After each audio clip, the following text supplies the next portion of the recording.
Ready ready. नमस्कार साईराम. आज 16 मार्च या दिवशी माझा मोठा भाऊ उल्हास कालो हा माझ्या घरी काल आलेला आहे. मला खूप खूप आनंद झाला आहे. त्याच्या दोन्ही मुली, एक दर्शना आणि दुसरी स्वाती, दोघी आलेल्या आहेत. मला खूप आनंद झाला आहे.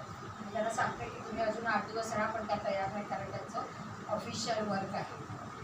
आपण त्याच्याशी थोड्याशा गप्पा मारू आणि मला त्याचं थोडंसं जीवनक्रम किंवा काय आहे, कारण तो एक आध्यात्मिकच आहे आणि खूप छान अभ्यास करतो.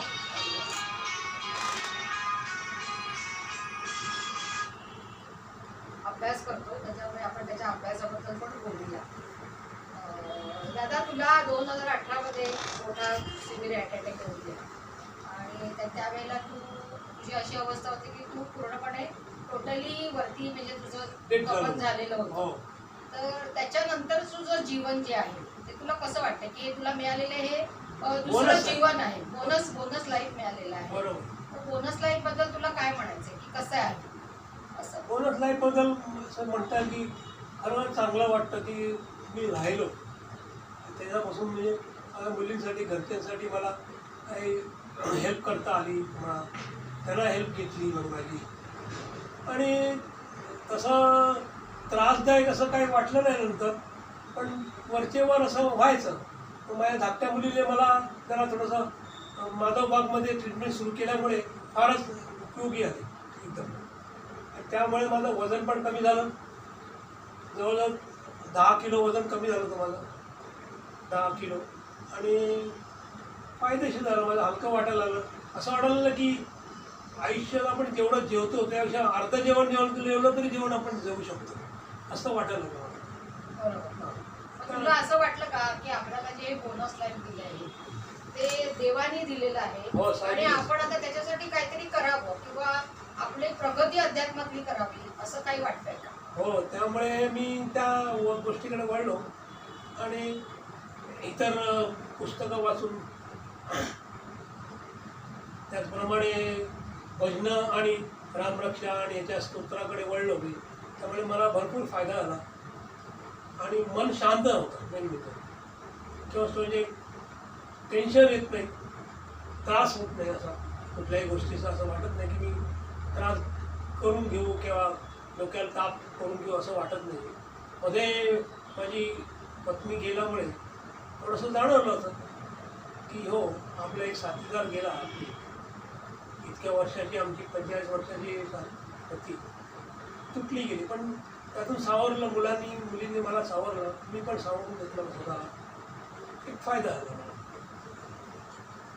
तुला ते आता बोनस लाईफ दिलंय, देवाने बोनस लाईफ दिलेलं आहे, तर तुला काय वाटतं की आपण काय करावं, कसं जगावं, किंवा इतरांना त्यासाठी तू काय प्रेरणा देऊ शकशील?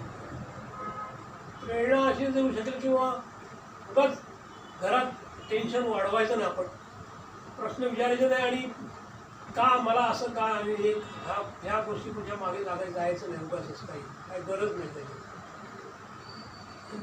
त्रास ते कमीत कमी द्यायचा प्रयत्न करायचा. कारण आपण जर त्रास दिला तर घरात क्लेश निर्माण होईल, याचा प्रयत्न करायचा. होऊ नये, क्लेश निर्माण होऊ नये म्हणून आपण शक्यतो शांत राहावं.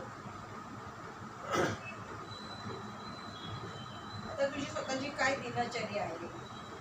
सध्या मी काय सकाळी 4:30 कधी 5ला उठतो. मी अंघोळ करून मग मी देवपूजा करून मी चहा पण अगदी सोडून दिला आहे, चहा कॉफी.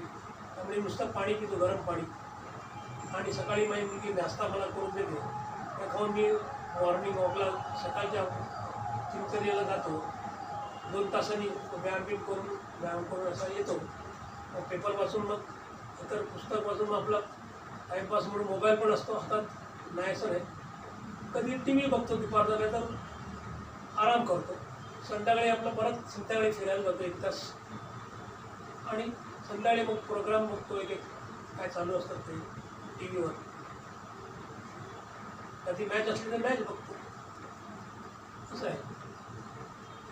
तुला आता जे आनंद जीवन आता मिळालेलं आहे, बोनस लाईफचं जे मिळालेलं आहे, ते तुला आनंददायी वाटतंय का? हो, साहजिकच आनंददायी वाटतं. आनंददायी आहेच, मुळे प्रश्न नाही.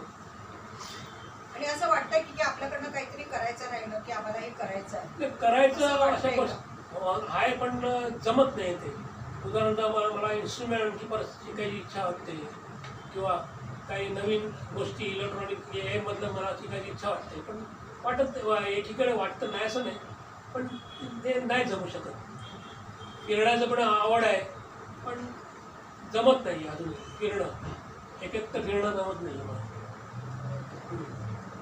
पण असं वाटतं की आपण काहीतरी संगीत शिकावं, काहीतरी असं नवीन शिकावं, कारण आयुष्य हे शेवटपर्यंत आपण एक विद्यार्थीच असतो. विद्यार्थी असतो बरोबर, एन्जॉयमेंट त्याच्यामुळे करायची असं वय काही झालं म्हणून आपण ते टाकू नये, म्हणजे नाही. करू नये, असं करू नये. नाही. त्याच्यासाठी आपण शेवटच्या ह्याच्यापर्यंत आपण शिकत राहू काहीतरी. तर त्याच्यासाठी तू काय सांगशील की तुला असं वाटतं का की आपण इन्स्ट्रुमेंट शिकावं किंवा काहीतरी गाणं शिकावं असं वाटतं का? इन्स्ट्रुमेंटचं आहे, आवड आहे शिकण्याची वेगळी. काही असं म्हणजे काही नाही म्हणजे तसा वेळ जसा मिळतो म्हणा, नाही असं नाही, पण वेळात वेळ काढून जायला पाहिजे त्यासाठी.